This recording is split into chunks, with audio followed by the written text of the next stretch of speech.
Rajasthan ACB का अजीबोगरीब फरमान, trap किए गए आरोपियों की एसीबी नहीं करेगी पहचान उजागर। कार्यवाहक निदेशक का अतिरिक्त चार्ज मिलते ही हेमंत प्रियदर्शी ने जारी किए आदेश, मानवाधिकारों का दिया हवाला। एसीबी मुख्यालय के इस आदेश ने भाजपा बैठे बिठाए दे दिया बड़ा चुनावी मुद्दा। राजस्थान के मुख्यमंत्री अशोक गहलोत के राजस्थान मॉडल में अब भ्रष्टाचारियों की पहचान उजागर करने पर ही रोक लग गई है। राजस्थान एसीबी यानी भ्रष्टाचार निरोधक ब्यूरो के महानिदेशक का अतिरिक्त चार्ज मिलते ही हेमंत प्रियदर्शी ने एक ऐसा आदेश जारी कर दिया है जिसकी पूरे प्रदेश में थू थू हो रही है। एसीबी चीफ के इस आदेश के बाद प्रदेश की मुख्य विपक्षी पार्टी भाजपा को घर बैठे एक बड़ा चुनावी मुद्दा मिल गया है, जिसको लेकर भाजपा के प्रदेश अध्यक्ष से लेकर विधानसभा में उपनेता प्रतिपक्ष ने ट्वीट कर कांग्रेस को कटघरे में खड़ा कर दिया है। भाजपा प्रदेश अध्यक्ष डॉक्टर सतीश पूनिया ने अपने ट्विटर हैंडल पर इस आदेश की प्रति शेयर करते हुए लिखा कि कांग्रेस भ्रष्टन की भ्रष्ट कांग्रेस के। वही विधानसभा में उपनेता प्रतिपक्ष और भाजपा के कद्दावर नेता राजेंद्र राठौड़ ने भी इस आदेश पर प्रतिक्रिया देते हुए ट्वीट किया है और लिखा है कि कांग्रेस का हाथ भ्रष्टाचार के साथ।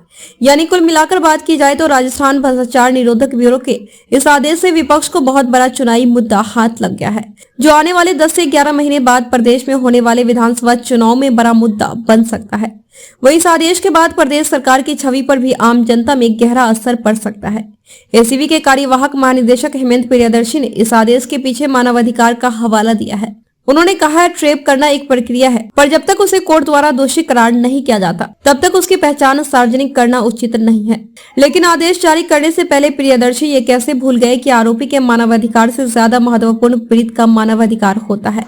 आप आपके विभाग को आदेशित कर ट्रैप हुए आरोपी की पहचान सार्वजनिक करने में रोक सकते हैं, पर पीड़ित पक्ष द्वारा उस प्रकरण को सार्वजनिक करने से आप कैसे रोक पाएंगे। आपको बताते चले कि इससे पहले वसुंधरा सरकार द्वारा भी भ्रष्टाचारियों की पहचान सार्वजनिक नहीं करने को लेकर एक विधेयक लाया गया था, पर प्रदेश भर में हुए घोर विरोध के बाद तब उस विधेयक को वसुंधरा सरकार को वापस लेना पड़ा था। अब देखना दिलचस्प रहेगा कि मुख्यमंत्री अशोक गहलोत एसीबी के कार्यवाहक महानिदेशक के इस फरमान को लेकर क्या निर्णय लेते हैं। विक्रम सिंह करनौत की रिपोर्ट। राजस्थान के मुख्यमंत्री जो स्वयं को गांधीवादी बताते हैं, उन्होंने कल जो एक निर्णय लिया है कि भ्रष्टाचार में लिप्त अधिकारी या कर्मचारी कोई पकड़ा जाता है उसके नाम और पहचान को छुपाया जाएगा। यह निर्णय भ्रष्टाचार को बढ़ावा देने के लिए है और उन सभी भ्रष्टाचारियों, अधिकारियों, कर्मचारियों को हक में ये फैसला दिया गया है ताकि वो और भ्रष्टाचार बढ़ा सके। हम पहले से ही बताते जा रहे हैं, जनता को भी हम पिछले 4 साल से ही महसूस करिए कि हर विभाग में भ्रष्टाचार चरम पर है। उन सभी व्यक्तियों को ये बढ़ावा देने वाला निर्णय होगा। ये जो फैसला है ये सरकार के को पुनः वापस लेना चाहिए। ये आम जनता के हित में नहीं है, हितों के कुठाराघात कर रहे हैं। क्योंकि सरकार अगर आगे पहचान ही छुपानी है या अभियुक्त को ये बचाव का जो उपक्रम किया गया है, जब पुलिस विभाग स्वयं भी जब कोई भी अपराध होता है तो अभियुक्त या मुलजिम शब्द का प्रयोग करता है, तो क्या उसमें मानवाधिकार का हनन नहीं होता? क्या उसमें उनकी छवि खराब नहीं होती? क्या वो उनके लिए उनके समाज में प्रतिष्ठा खराब नहीं होती? भ्रष्टाचारियों के लिए जो जितनी चिंता की गई मुख्यमंत्री जी द्वारा, ये हमारे समझ से परे है और जनता इसका पुरजोर विरोध करेगी।